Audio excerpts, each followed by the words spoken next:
What's up guys, the Prussian Empire has again supplied you with a video. Now in this video we're gonna just modernize two old videos of mine, being the Could Germany Win World War II series. You see, this is a series where I look at 6 points and see if Germany could win World War II with these. I will actually add another point that wasn't in the first two parts. So yeah, now this video will mainly just make them more beautiful, improve the audio quality and all that stuff, okay? Before we get in, here's a list of videos I want to do in the future. If you're interested, subscribe and comment if you want any specific videos requested. So now, let's get started.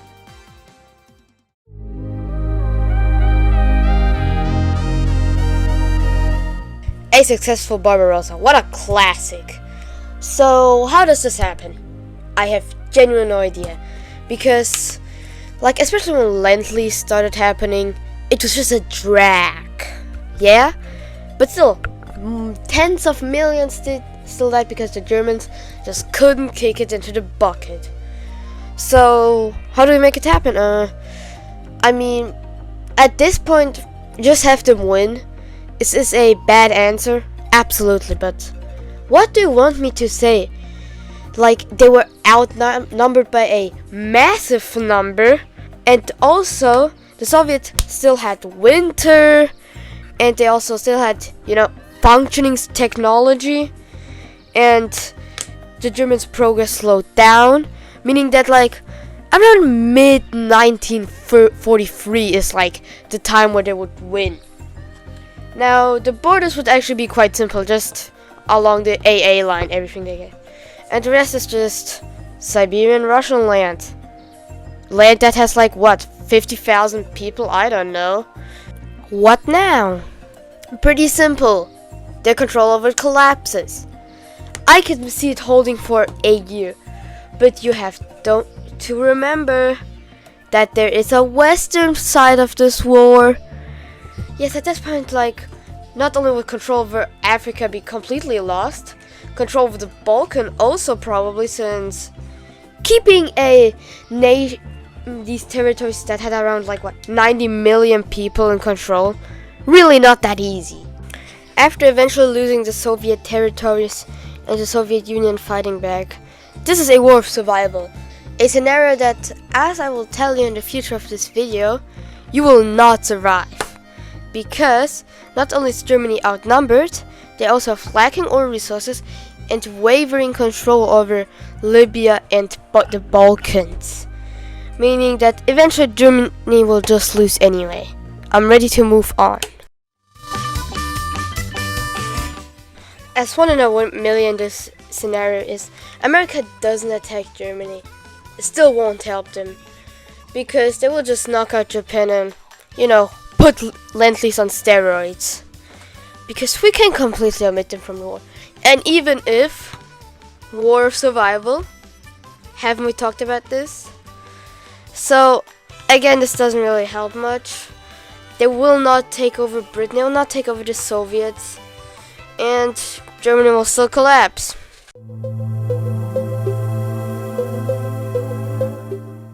You probably don't know this, but Germany actually had a plan to take over Britain. It was called Operation Sea Lion.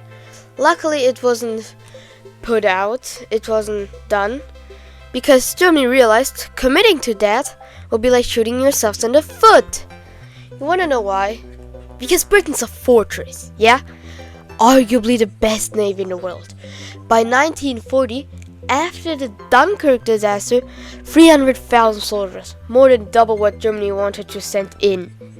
And still more than what Germany wanted to send in with extra supplies, yeah? Also, by the time of 1941, this would already turn to 1.5 million. And if Germany was actually on the land, they maybe bump it up to 1.67 million, yeah? Now, what does that mean? It doesn't work. Britain is safe.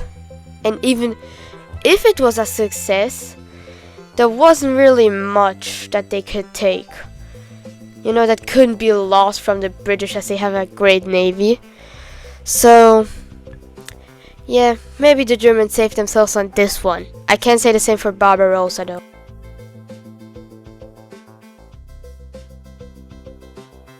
what if the East Front turns into trench warfare?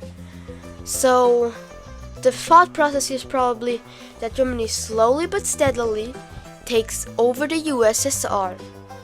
Why should this work? Because in a survival case, Germany is not winning, and plus, well, yeah, both of these really can't sustain that for long. The Soviet Union has the upper hand, and then they would slowly collapse. Now, there is the one good thing that could come out of this, being that the West could push harder into the East, meaning that not only are against German prisoners of warfare less brutal actions taken, but also we could see after that a unified Germany on the map.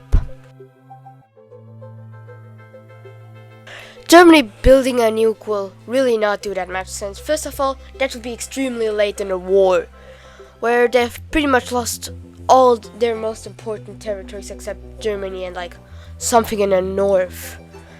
Meaning that even if a city gets bombed, Britain will continue fighting.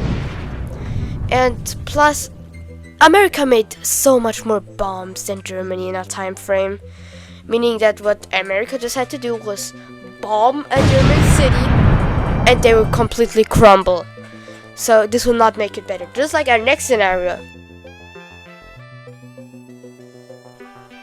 This scenario is talking about what if the West didn't land in Europe, like D-Day wasn't successful and all that. The thing is, Germany was so stretched that eventually the continent will just implode. The Balkans will revolt, Italy will collapse, the French will revolt, and eventually then the Western powers will land in Europe, leading to... yeah. And now we actually have the scenario that is new to this video, being... what if Germany abandoned Italy? What I mean by that is, instead of them being allies, they're just kind of two different countries. And as much as people say Italy was holding Germany back, no they weren't. First of all, the African campaign was quite important to setting back the British. Italy also helped a good bit in the Balkan campaign, which didn't really delay Barbarossa that much. And plus, so many troops from Barbarossa would disappear, so that Germany would still lose. Genuine thanks for still being here. Leave a like and subscribe, and I'm out.